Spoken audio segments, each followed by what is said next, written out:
అమరత్వం, అమరత్వం అంటే ఆత్మ అనేది శాశ్వతమైనది. దేహం అనేది అశాశ్వతమైనది. మరి ప్రతి యుగంలో దేహం అనేది ప్రతి మానవుడు వదలవలసిందే. గురువైనా ఎవరైనా వదలవలసిందే. శ్రీరాముడు, శ్రీకృష్ణుడు, గురువులు ఎవ్వరైనా కూడా దేవి దేవతలు కూడా దేహాన్ని ఏం చేసింది నాన్న? బదిలింది. కానీ ముక్కోటి దేవతలలో దేవదేవ మహాదేవుడు అనేవాడు ఎందువల్ల అమర్నాథుడు అని ఎవరికి బిరుదున్నది ఇక్కడ అంటే సాక్షాత్ శంకరునికి. ఎందువల్ల అంటే అదే ఒక అనుభవం ఏంటంటే భగవంతుడు ధ్యాన స్థితిలో నాకు అనుభవాన్ని కలిగించడం, చెప్పడము, ఆ శివబాబా చెప్పడం అనేది జరిగింది. ఆత్మ పరిపక్వితమైనటువంటి యొక్క ఆత్మ నుంచి అనేకమైన అద్భుత విషయాలు అనేటివి బయటకు వస్తాయి అన్నట్టు. అలాగే బాబా నా అనుభవపూర్వకంగా చెప్తున్న విషయం ఏంటంటే ప్రతి యుగములా ఒక అవతార పురుషుడు ఉద్భవిస్తాడు. ఇప్పుడు సత్యయుగంలో నారాయణుడు, త్రేతాయుగంలో రాముడు, ద్వాపరంలో కృష్ణుడు.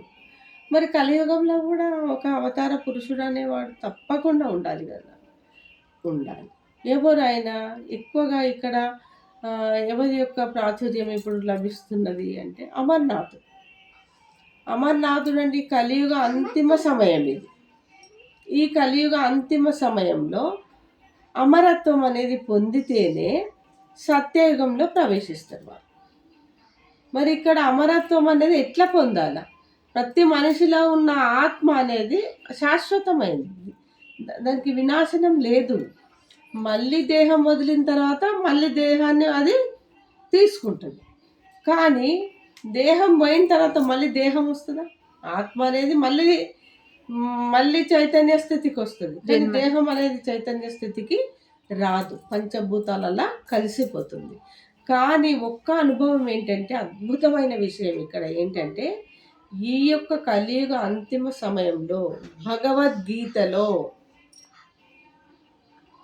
భగవద్గీతలో ఆ కృష్ణ భగవానుడైన నిరాకార తత్వం తనలో ప్రవేశించి బోధించిన విషయం ఏమిటంటే దేహము నేను అనకుండా ప్రతి దేహంలో ఉన్న ఆత్మను నేనైనా బోధించడం జరిగింది. చేసేది నేనే, చేయించేది నేనే.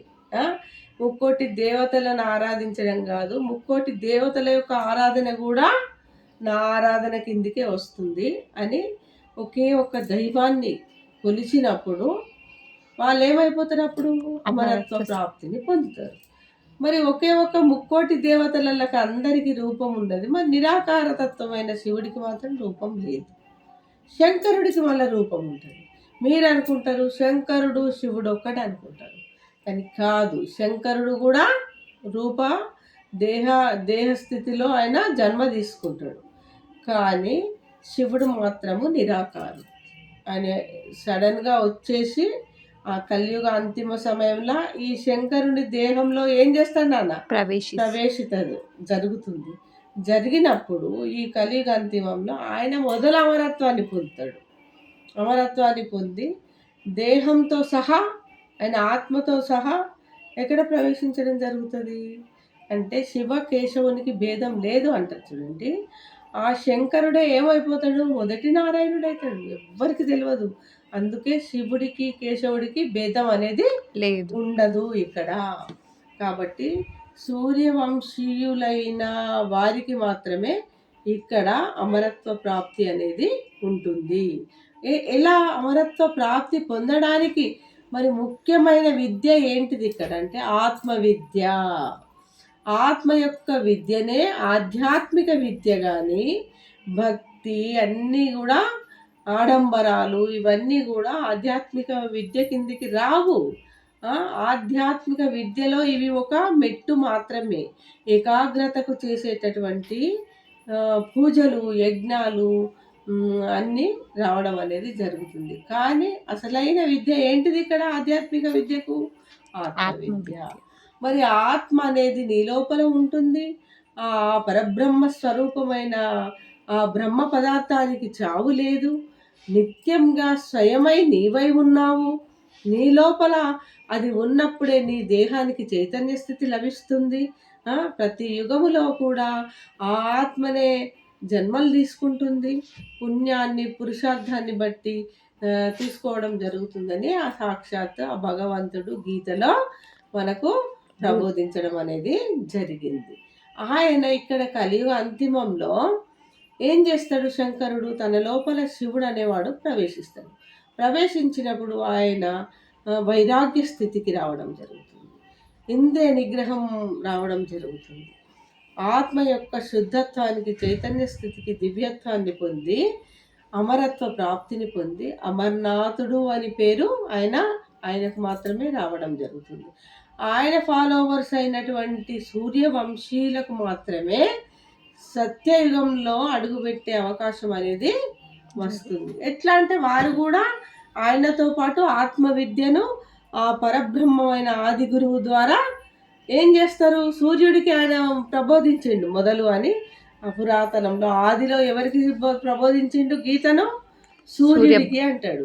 జ్ఞాన సూర్యుడు వచ్చి ఈ సూర్యుడికి బోధించిండు అంటాడు. ఆ సూర్యుడు ఎవరు? మరి సూర్యనారాయణుడు. సూర్యనారాయణుడే సత్యయుగ నారాయణుడు.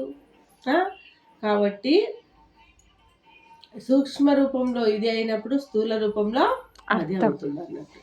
అలాగా సూర్యవంశీయులే అమరత్వ ప్రాప్తిని అనేది పొంది సత్యయుగంలో అడుగుపెట్టడం అనేది జరుగుతున్నది. 84వ జన్మ అవుతుంది. సూర్యవంశీయులకు ఎన్ని జన్మలు ఉంటాయి? మొత్తము 84 జన్మలు ఉంటాయి. అంటే 84 జన్మలే సత్య త్రేత 21 జన్మల అతి సుఖవంతమైనటువంటి అద్భుతమైనటువంటి జీవితం అనేది అక్కడ ఉంటుంది. కాబట్టి అది ఈ 84 జన్మలే. కానీ సత్య త్రేతాయుగంలో జన్మించిన జన్మలు లక్షల వేల కోట్ల జన్మలతో సమానం. ఇక్కడ ఒక్క రోజు అయితే ఈ ఒక్క రోజు అక్కడ ఒక్క సంవత్సరంతో సమానం. అందుకే లక్షల జన్మలు అని చెప్పబడుతుంది. కానీ అసలైన స్థితిగతి ఏంటిది? ద్వాపరం అనేది మీరు తెలుసుకోండి. ఎప్పటి నుంచి స్టార్ట్ అయిందో, ఏ ఇయర్ నుంచి ఇప్పటికీ ద్వాపరం అనేది 2500 సంవత్సరాల ముందని పురాణాలలో చరిత్రలో కూడా రాసిపెట్టి ఉన్నది.